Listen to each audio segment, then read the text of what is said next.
और क्योंकि प्रभु जानता है मैं उनकी लाइफ में काम कर रहा हूं और मैं प्रार्थना कर रहा हूं, मुझे नहीं मालूम किसको परमेश्वर छू रहा है, लेकिन सामने एक सिस्टर खड़ी है और उसे गर्माहट महसूस होती है। और आपने दवाइयां खा ली थी, हार्मोन्स की सब चेक कर लिया था, 10 साल 1 महीना भी 1 दिन भी आप कभी प्रेग्नेंट नहीं हुई थी। जी नहीं पापा। जब प्रार्थना हुई तो उसके बाद क्या हुआ आप खुद बताओ। प्रार्थना के 3 महीने बाद देखा मैंने, तो मैंने पॉजिटिव नहीं रखने के, अगर मैं उसके पहले देखती थी तो कभी भी ऐसा नहीं होता कि पॉजिटिव आता था। और मैं बहुत डिप्रेशन में चली जाती थी, मैं बहुत कैसे लगता बस प्राण नहीं निकलता नहीं थी, बहुत कुछ मैं एकदम टूट जाती थी जब उसमें दिखाता कि नेगेटिव है। जिस दिन पॉजिटिव आया पापा जी, उस दिन मैं प्रभु का बहुत धन्यवाद करने और आप बहुत आनंदित हुई। आप जब यहां से गई, आपने जब चेक किया 2-3 महीने बाद जी बाबा आप जी। प्रेग्नेंट थी। जी बाबा जी।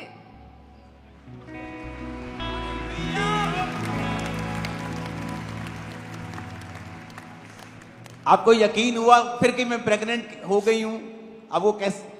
जी पापा जी हुआ, लेकिन मैं उस चीज को देखने के लिए मैं डॉक्टर के पास गई थी और उस टाइम डॉक्टर ने भी एक टीवीएस जांच किया, अल्ट्रासाउंड किया, उसमें भी डॉक्टर ने बता दिया कि बच्चा खत्म हो रखा है, इसका तुम ऑपरेशन करवा लो। लेकिन मेरा फेथ परमेश्वर पे था, मैंने कहा नहीं परमेश्वर ऐसा नहीं हो सकता, ये तूने मुझे दिया है, क्योंकि वचन में लिखा है गर्भ का फल यहोवा का प्रतिफल है।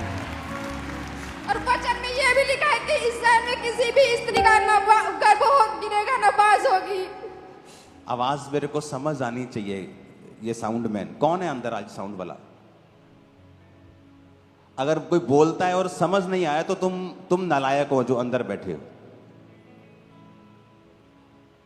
हमने पहली गवाही सुनी, उसने कहा कि जब मेरे बेबी कंसीव हुआ शादी के कितने साल बाद,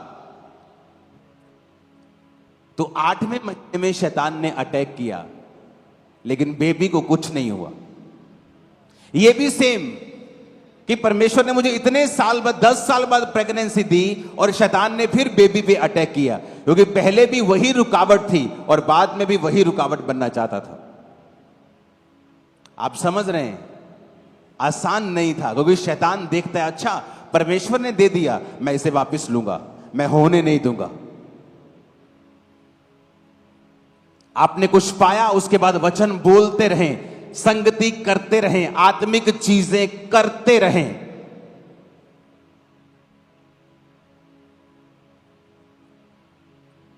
बेबी को दिखाओ जरा। अब कितने साल का हो गया? अभी 2 साल के बाबा जी। 2 साल का हो गया। सभी गवाहियां दिखाओ अभी इकट्ठी, जो तीनों गवाहियां। लोको चक लवो सबूत के साडा यसू जिंदा है, लोको चक लवो सबूत के साडा यसू जिंदा है, लोको यसू आन बचाउंदा ते आराम भी देता है। लोको चक लवो सबूत के साडा यसू जिंदा है, लोको चक लवो सबूत आ जाओ, साडा यसू जिंदा है, लोको आराम से। चक लवो सबूत के साडा आओ जरा। तुम अपनी गवाही दिखाने के लिए जल्दी आने वाले हो, और ये भविष्यवाणी है, तुम ये गवाही देख नहीं रहे हो, रिसीव कर रहे हो अपनी गवाही को। मैंने कहा तुम रिसीव कर रहे हो अपनी गवाही को। आमीन। जितना ऊंचा और लंबा ये ब्लेसिंग उतनी बड़ी। यीशु नाम दी हर कोई आज गवाही दे। हालेलुया। लोगो चक लवो के साडा यीशु जिंदा है, लोगो चक लवो सबूत के साडा यीशु जिंदा है, लोगो चक लवो सबूत के साडा यीशु जिंदा है, मेरा यीशु आन बचाउंदा ते आराम भी देता है। चक लवो, चक लवो, चक लवो, चक लवो, चक लवो सबूत के साडा यीशु जिंदा है, चक लवो सबूत के साडा यीशु जिंदा है। जोर से बोलो हालेलुया।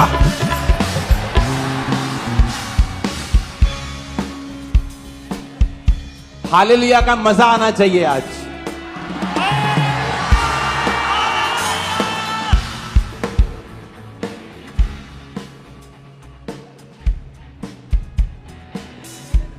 क्या कहा परमेश्वर ने?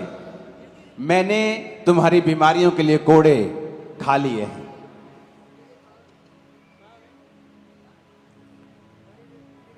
सबूत तुम्हारे सामने है कि नहीं? उसने कहा तुम दबे हुए हो, कुचले हुए हो। तो मैंने आपको फ्राइडे बताया था कि जीसस क्राइस्ट के ऊपर 6 मुकदमे हुए थे। 3 सिविल मुकदमे, 3 धार्मिक मुकदमे। एक भी मुकदमा लीगल नहीं था। धार्मिक मुकदमे हुए तो रूल था कि फीस्ट के दिनों में, पर्व के दिनों में कोई भी मुकदमा धार्मिक नहीं चलाया जा सकता। लेकिन जीसस क्राइस्ट पर जिस दिन मुकदमा चला वो पर्व के दिन थे, इल्लीगल मुकदमे थे।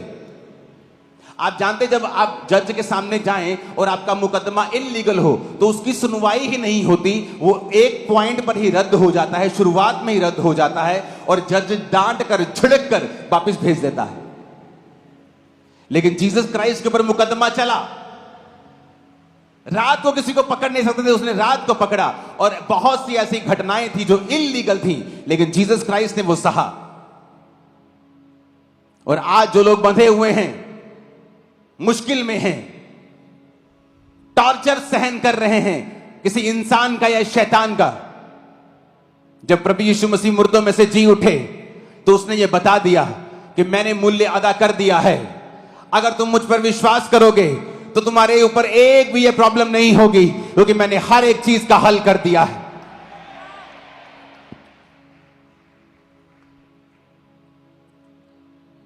ऊंची आवाज में आमीन बोलो जरा।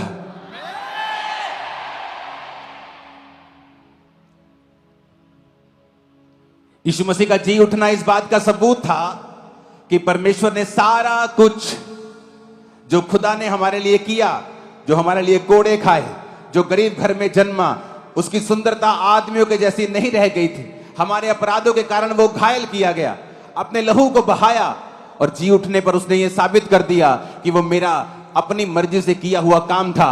अब मैं जी उठा हूं और अगर तुम विश्वास करोगे तो तुम उद्धार पाओगे।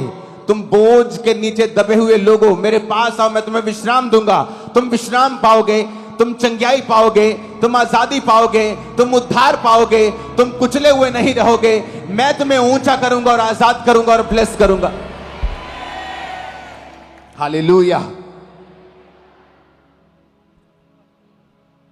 आज जब लोगों को बताया जाता है कि यह धर्म परिवर्तन का खबर नहीं है, यह धर्म परिवर्तन का प्रचार नहीं है, मेरे भाई मेरी बहन, यह खुशखबरी का प्रचार है।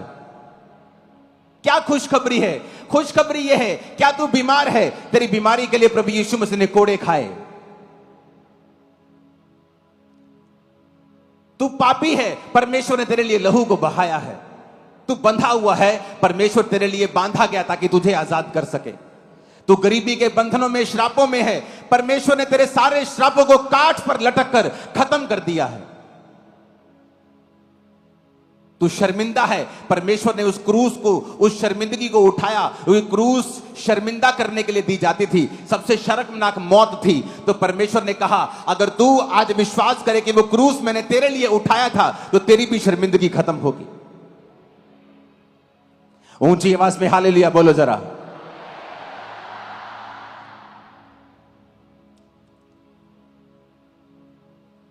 यह धर्म परिवर्तन का प्रचार नहीं, यह खुशखबरी का प्रचार है कि प्रभु यीशु मसीह ने सारा कुछ पूरा कर दिया है, कंप्लीट कर दिया है। मत्ती 1 से 5 आयत जब हम पढ़ते हैं, ये बड़ी साधारण आयतें हैं, हमें ऐसा लगता है, लेकिन वचन साधारण नहीं है। अब्राहम के संतान, दाऊद के संतान, यीशु मसीह की वंशावली। अब्राहम से इजहाक उत्पन्न हुआ, इजहाक से याकूब उत्पन्न हुआ, याकूब से यहूदा और उसके भाई उत्पन्न हुए, यहूदा और तमार से फिरिस और जोहरा उत्पन्न हुआ, फिरिस और हिस्रोन से अराम उत्पन्न हुआ, अराम से अमीनाबाद, अमीनादाब से नहशोन से सलमोन और राहब से बोज उत्पन्न हुआ, और बोज और रूत से ओबेद उत्पन्न हुआ, ओबेद से यशे उत्पन्न हुआ, और उसके बाद दाऊद उत्पन्न हुआ। मैं आपको यह वंशावली क्यों बता रहा हूं? क्योंकि इस वंशावली में जहां जीसस क्राइस्ट की ब्लड लाइन का जिक्र है, एक वैश्या का नाम आता है जिसका नाम है राहाब वैश्या। वचन कहता है यहोशू 2 उसकी 1 से 21 आयत में कि जब मूसा मर गया तो यहोशू ने भेदियों को भेजा, शित्तीम से भेजा, जाकर यरीहो को देखो। और बाइबल कहती पहली आयत में वो चल पड़े और रहाब नामक वेश्या के घर में जाकर सो गए। किसी ने यरीहो के राजा से कहा, आज की रात कई इजरायली हमारे देश का भेद लेने के लिए आए हैं। यरीहो के राजा ने रहाब के पास कहला भेजा, जो पुरुष तेरे यहां आए उन्हें बाहर ले आ, क्योंकि वो सारे देश का भेद लेने आए हैं। उस स्त्री ने दोनों पुरुषों को छिपा रखा और इस प्रकार कहा, मेरे पास पुरुष आए तो थे, परंतु मैं नहीं जानती वे कहां के थे। और जब अंधेरा हुआ और फाटक बंद होने लगा तब वो निकल गए और मुझे नहीं पता वो कहां गए हैं। तुम फुर्ती करके अगर पीछा करो तो हो सकता है तुम उन्हें पकड़ लो।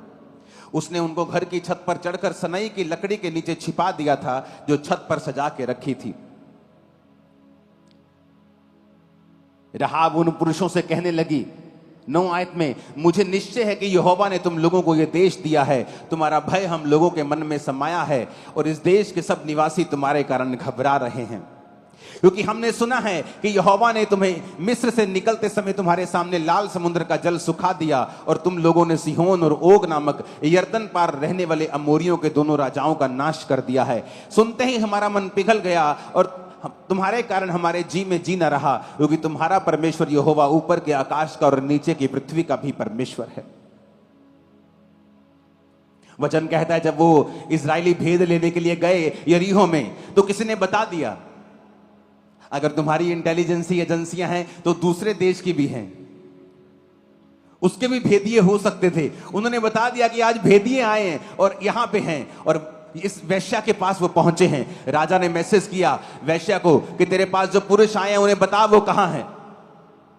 वेश्या कहती वो आए तो थे लेकिन वो चले गए और उन्हें छत की ऊपर लकड़ियों के नीचे उसे छुपा दिया। जब वो पुरुष चले गए तो वो भागी भागी गई और कहा कि मुझे मालूम है तुम्हारा परमेश्वर जिंदा परमेश्वर है। मैंने गवाहियां सुनी हैं, मैंने सुना है कि जब परमेश्वर तुम्हें लेके आ रहा था तो उसने लाल समुद्र को सुखा दिया। मैंने सुना है जो बड़े बड़े राज्य के राजा हैं उनको तुमने मार दिया, जबकि तुम उन्हें मार नहीं सकते क्योंकि वो अत्याधुनिक आधुनिक हथियारों के साथ उनकी सेना लैस है। तुमने उनको कैसे मार दिया? जैसे आज कोई छोटा सा देश बोले कि उसने अमेरिका को हरा दिया, बोले पॉसिबल नहीं हो सकता। उसने रशिया को हरा दिया, पॉसिबल नहीं हो सकता।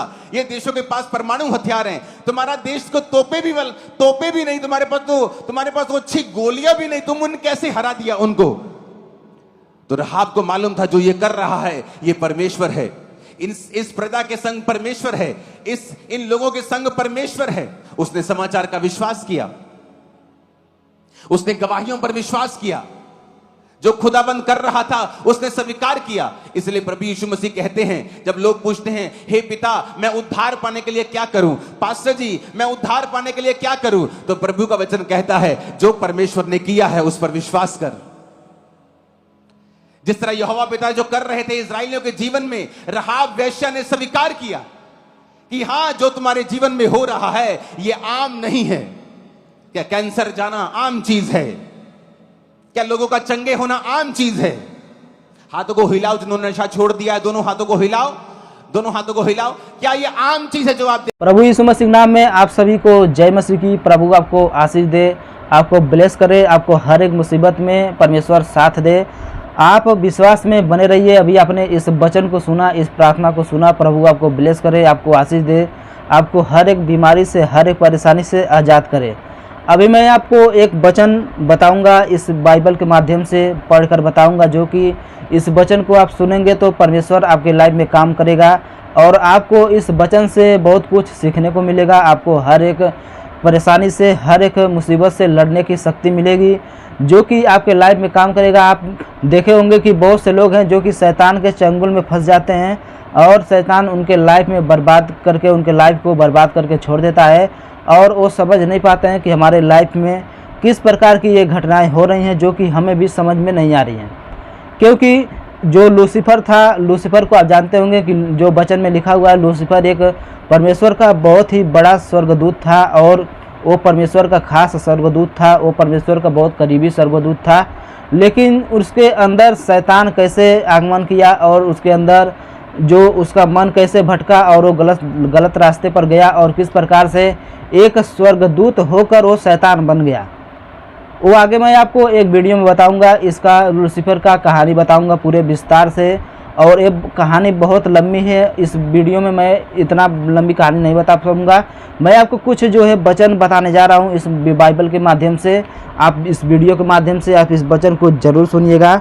यहाँ पर परमेश्वर का वचन यहाँ पर लिखा है इफिसियों के 4:9 में, यहाँ पर 5 अध्याय में लिखा हुआ है, ज्योति की संतान बनो, ज्योति की संतान बनो। और इस वचन में क्या लिखा हुआ है आप यहाँ पर गौर कीजिएगा।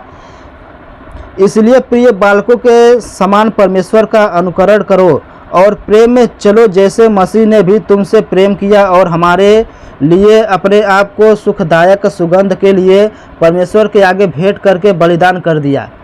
परमेश्वर का जो यहाँ पर वचन कहता है कि जो यीशु मसीह ने जो हमारे लिए अपने आप को सूली पर चढ़ाया, अपने आप को हमारे लिए बलिदान कर दिया, उसके समान बनो।